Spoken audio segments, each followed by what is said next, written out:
Olá, tudo bom? Estou eu aqui de novo e dessa vez para conversar um pouquinho com você, pessoa interessada em pesquisar, a respeito de uma doutrina muito importante, uma doutrina central, podemos assim dizer, das Testemunhas de Jeová e que sempre foi, desde que ela começou a vigorar, motivo de grande controvérsia. Estou falando, evidentemente, da doutrina relacionada ao sangue, as transfusões de sangue que são proibidas pelo corpo governante para as Testemunhas de Jeová desde meados da década de 40, mais precisamente em 1945. Inclusive, antes disso, Russell e Rutherford eram favoráveis às transfusões de sangue. Russell, inclusive, chegava a elogiar nos seus escritos a técnica da transfusão de sangue, incentivava os cristãos a doarem sangue, né?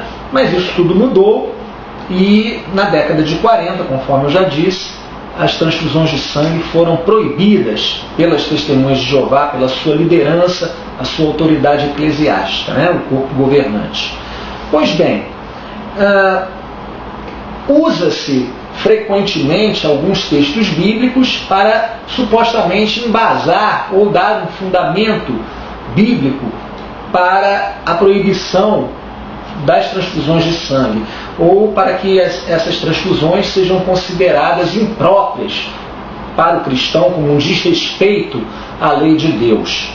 Usa-se o texto de Gênesis 9:4, a ordem dada ali a Noé, regulamentos da lei mosaica, como Levítico 17, 13, 14 e vários outros textos, e principalmente aquela famosa decisão apostólica registrada no livro de Atos, capítulo 15, versículos 28 e 29. Né?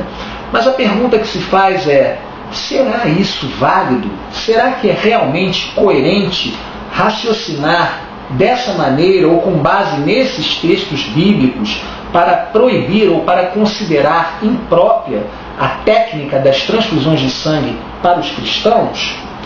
Bom, todos esses relatos que nós acabamos de citar, eles falam de um contexto de ingestão de sangue, de comer sangue. Todos eles, sem nenhuma exceção. E isso não se aplica às técnicas de transfusão de sangue. Por que não? Bom, se você tiver um paciente que não pode, está impossibilitado de se alimentar pela boca, por vias naturais, e você pegar esse paciente e você administrar na veia apenas sangue, o que vai acontecer com esse paciente? Ele vai morrer. Em pouco tempo ele vai morrer de fome, de inanição. Por quê? Por um motivo muito simples. O sangue que é transfundido, que é introduzido no corpo da pessoa pela técnica da transfusão, através da veia, né? Esse sangue não é reconhecido pelo organismo do ser humano como alimento, como comida, como nutrientes, vamos dizer assim. Não vai ser reconhecido. Bioquimicamente não vão se dar as reações necessárias para que seja reconhecido como um alimento. Ele apenas pode ser reconhecido dessa forma se ele for ingerido, se ele passar pelo trato digestório, né? Antigamente era digestivo, agora o termo correto é digestório. Então tem que passar pelo trato digestório, pelo sistema digestório, para que seja reconhecido como alimento. Eu me lembro, e as Testemunhas de Jeová, elas têm muito, usam muito aquelas ilustrações já prontas, já pré-fabricadas, que falam a respeito ou do álcool ou do açúcar. Eu gostava muito de utilizar no campo, quando alguém perguntava a respeito de sangue, quando eu tinha que falar sobre esse assunto polêmico, eu usava muito aquela ilustração do sujeito que é diabético, e o médico dizia para ele assim: olha, o senhor tem que se abster de açúcar. E eu raciocinava assim com o morador, né? Bom, significa isso que essa pessoa que recebeu essa ordem de se abster de açúcar, ela não pode, por exemplo, comer um brigadeiro, um doce, mas ela pode injetar glicose na veia? A pessoa olhava para mim e respondia assim: não, claro que não. E eu ficava muito satisfeito, afinal de contas eu estava ali atingindo o meu objetivo. Essa ilustração me parecia muito válida.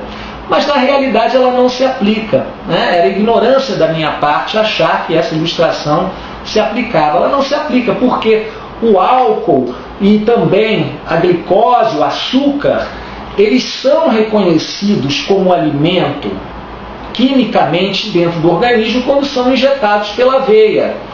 Mas o sangue não. Isso não se dá com o sangue, nesse processo, nessa técnica de transfusão. Então todos aqueles textos bíblicos que supostamente dão embasamento a essa proibição e que falam de comer sangue, não se aplicam realmente à técnica da transfusão de sangue. É por isso que a Torre de Vigia, ela tem ultimamente usado muito a expressão sustentar a vida relacionada ao sangue, né, às transfusões de sangue, justamente para continuar forçando essa mesma tecla da proibição. Mas a verdade é que nós sustentamos a nossa vida por uma série de coisas, uma série de processos necessários além de comer, né? E a Bíblia só proíbe o comer, uma coisa específica, algo bem específico. Outro ponto interessante tem a ver com o próprio doador do sangue. Quando a Bíblia fala de derramar o sangue no solo, né, a pessoa tinha que pegava o animal para alimento, ela tinha que sangrar aquele animal, depois de matá-lo, sangrava devidamente e devolvia o sangue ao solo, num gesto simbólico de respeito pelo caráter sagrado do sangue como símbolo da vida que Jeová dava, Jeová como dador da vida, né?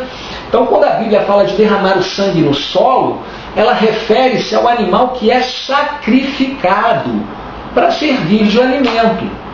É bem diferente da transfusão, porque na transfusão o doador não é morto, né?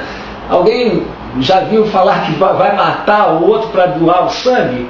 Não existe isso. Então o doador continua vivo.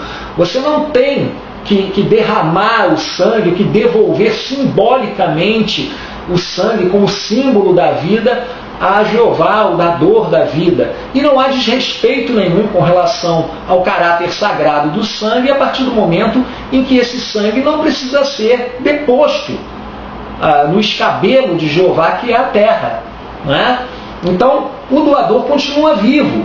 Além do mais, a gente tem que parar para refletir um pouquinho. O que será que vale mais? O símbolo ou o objeto que ele simboliza? Por exemplo, essa aliança aqui é uma aliança de casamento. Ela simboliza o matrimônio, né? Para mim ela é importante? Sim, claro. Mas se eu perdê-la, se eu for roubado, qualquer coisa assim, eu posso adquirir outra. Muito mais importante do que esse símbolo é o que ele simboliza. É o meu matrimônio, a minha esposa, a minha família, o meu casamento, não é isso? Então, da mesma forma, o que é mais importante? É o sangue em si como símbolo de vida ou a vida que ele simboliza?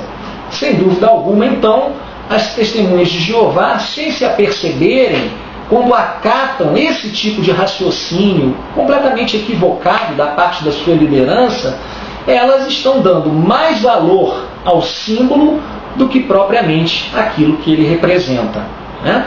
Nós vamos continuar falando um pouquinho mais sobre esse assunto, fazendo algumas considerações adicionais na sequência, no próximo vídeo, tá? Mas eu agradeço a sua atenção.